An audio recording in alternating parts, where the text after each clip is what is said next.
रसिक शेठ धारीवालांची मुलगी अशी तुमची जी प्रतिमा आहे आणि आता पुनीत दादा बालानी यांच्या सौभाग्यवती, तर या पलीकडं जानवी धारीवाल म्हणून तुम्ही स्वतः काय विचार करता?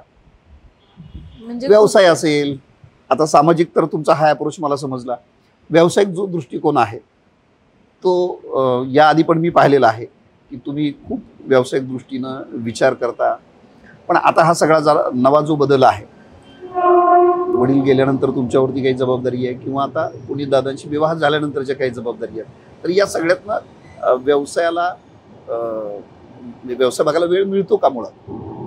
तो म्हणजे आमच्या घरात माझी अपब्रिंगिंगच अशी आहे की मला आमच्या घरात म्हणजे मुलगा मुलगी हा फरक झालेलाच नाहीये कधी. आणि माझ्या आई वडिलांनी मला म्हणजे तू मुलगी आहे म्हणून असं का, तू मुलगा नाहीये म्हणून असं का, हे म्हणजे असं कधीच नव्हतं. तर हे खूप क्लिअर होतं की मी म्हणजे पायावर स्वतःच्या उभं राहायचंय. हे लहानपणीपासूनच माझं अपब्रिंगिंग होतं आणि माझी मम्मी ह्याच्यात जास्त मोठा रोल, म्हणजे माझे वडील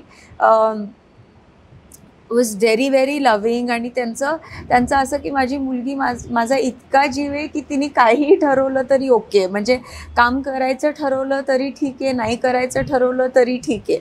बट मम्मीचं तसं नव्हतं. मम्मी म्हणजे एक कोणत्याही आईवडिलांचं असतं ना की मुलगी मोठी झाल्यावर लग्नाचे विचार येतात. तर माझ्या मम्मीचं क्लिअर होतं, लग्न होईल तेव्हा होईल, व्हायचं असलं तर होईल, नाही व्हायचं असलं तर नाही होणार, पण तू स्वतःच्या पायावर उभं राहायचंय.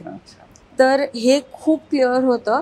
तर म्हणजे काम करणं हे माझं पार्ट ऑफ माय लाईफ आहे, म्हणजे वेळ मिळतोपेक्षा माझं लाईफच काम करणं आहे. अच्छा. तर म्हणजे I have grown up also की बिईंग अन इंडिपेंडेंट वुमन, आधी स्वतःच्या पायावर उभं राहायचं.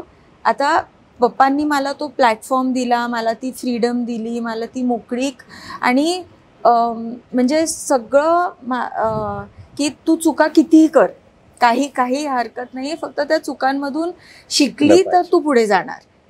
तर हे क्लिअर असल्यामुळे मी म्हणजे लहानपणीपासूनच काम करत आलेली आहे आणि मला वाटतं की टिल दी एंड ऑफ माझं लाईफ मी करत राहणार आहे.